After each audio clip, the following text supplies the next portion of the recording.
नमस्कार, स्वागत है आप सबका एसएचएम क्लासेस में। और आज हम बात करेंगे क्लास 12 का चैप्टर नंबर 8 मानव कल्याण में सूक्ष्म जीव। और ये हमारा लेक्चर नंबर 4 है, जिसमें हम बात करेंगे जैव नियंत्रण कारक की। जैव नियंत्रण कारक का क्या मतलब है? देखो, हम कहीं पर क्या कर रहे हैं, खेती कर रहे हैं, लेकिन कोई कीड़ा है जो हमारी खेती को क्या कर रहा है, बार बार खराब कर रहा है। उस कीड़े पर अगर हमने कीटनाशक का छिड़काव कर दिया तो वो कीड़ा क्या है, वो तो पूरी तरह से मर जाएगा। और जो उसके साथ साथ हमारे वातावरण में जो हमारी फसल के लिए लाभदायक कीड़े हैं, वो भी क्या होंगे, पूरी तरह से ख़त्म हो जाएंगे। तो जो कीड़े हमारी फसल ख़राब कर रहे हैं वो तो मर गए, उसके अंदर जो कीड़ा है वो भी मर गया, और जो उसके शिकारी थे वो भूख से मर जाएंगे। जैसे अब हमने चूहों की आबादी को पूरी तरह से ख़त्म कर दिया, तो जो सांप हैं जो चूहों का शिकार करते हैं वो भी क्या होंगे, पूरी तरह से ख़त्म हो जाएंगे। इससे जो सभी प्रजातियां हैं वो पूरी तरह से ना मरे, इसके लिए जो हमारे वैज्ञानिकों ने क्या बनाया है, जैव नियंत्रण कारक बनाया है। जो जैव नियंत्रण कारक का जो मतलब है वो क्या है, किसी भी प्रजाति को पूरी तरह से विलुप्त नहीं किया जाए। अब बात करते हैं इसमें लिखा क्या है। जैव नियंत्रण से तात्पर्य पौधों की बीमारियों और कीटों को नियंत्रण करने के लिए जैविक तरीकों से क्या करें, हम उपयोग करें। रसायनों के प्रयोग से बढ़ती समस्या कीटनाशक और पेस्टिसाइड के प्रयोग से ये रसायन मनुष्य और पशु दोनों के लिए क्या है, मनुष्य और पशु दोनों के लिए अत्यंत विषैले और हानिकारक हैं।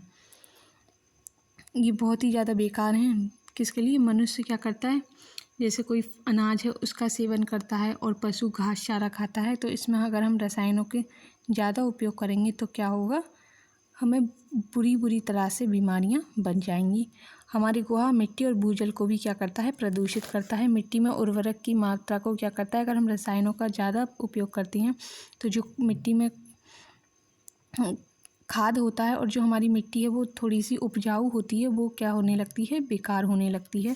उपयोगी और हानिकारक दोनों प्रकार के जीवन क्या हो सकते हैं, नष्ट हो सकते हैं। और जो जीवों की है वो पूरी आबादी विलुप्त हो सकती है, और जो जैव विविधता है उसको भी नुकसान होता है।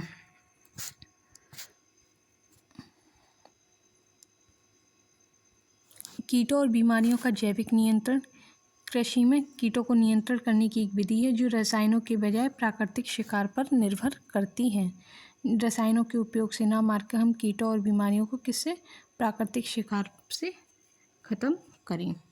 इसलिए जैविक किसान एक ऐसी प्रणाली बनाने के लिए काम करते हैं जहाँ कीटों को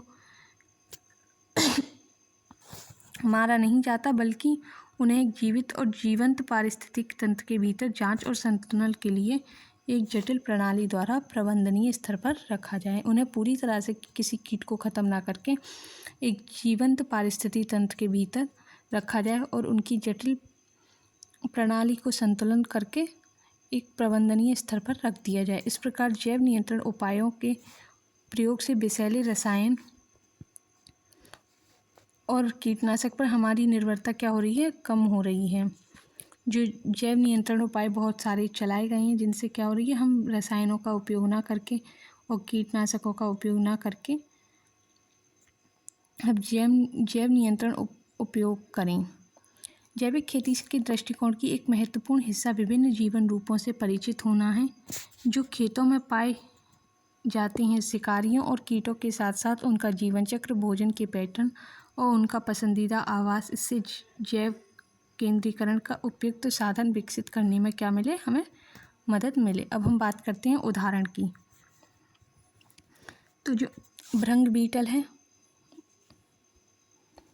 वो क्या है, लाल और काले निशान वाला एक बीटल है जिसको जो क्या करता है, एफिड्स को नियंत्रण करने में क्या है, उपयोगी है। अब बात करते हैं हम ड्रैगन फ्लाई की, ब्याज पतंग की।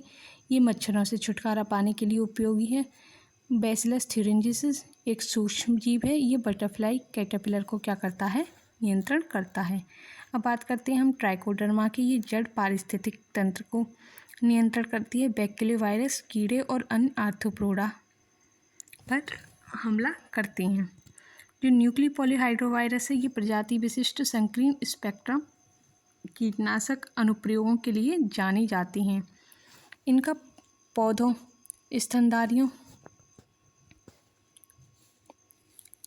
पौधों पर स्तनधारियों, पक्षियों, मछलियों, यहाँ तक कि गैर लक्षित कीटों पर भी कोई नकारात्मक प्रभाव नहीं पड़ता है। अब बात करते हैं हम बैसिलस थ्यूरेंजिसिस की, यानी कि बीटी कॉटन की। ये चित्र है, ये हमारे पत्ता है, इस पर ये क्या है, बटरफ्लाई कैटरपिलर है। अब हम इसमें क्या करेंगे,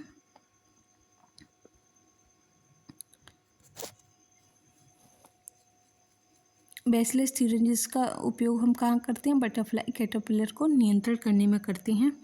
और इसमें हम क्या करेंगे, हाँ, और एक चीज़, जो बैसिलस थ्यूरेंजिसिस यानी कि बीटी कॉटन है, वो ना तो कोई मनुष्य को और ना ही किसी पेड़ पौधे को कोई भी नुकसान नहीं पहुंचाता है। अब हम इसमें क्या करेंगे, एक शुष्क जीवाणु स्पोर्स और पानी को मिलाकर क्या करेंगे, छिड़क देंगे। कहाँ पर, एक मिनट,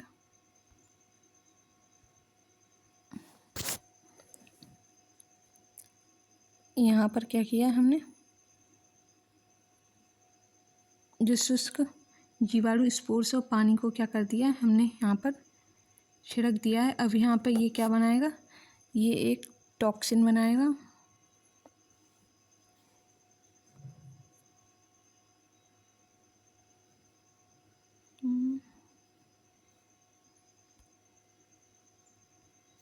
ये यहाँ पर क्या करेगा, एक टॉक्सिन बनाएगा, जिसको हम इनएक्टिव टॉक्सिन क्या कहती,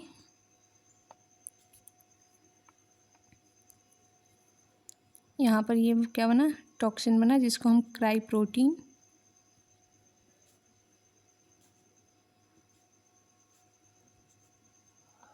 जो कि इनएक्टिव टॉक्सिन है।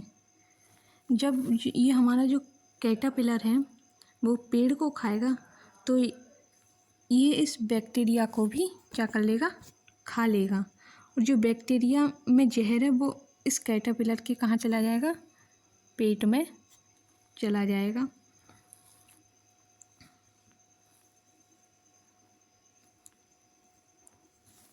ये इसका पेट में, ये कैटरपिलर के पेट में चला गया।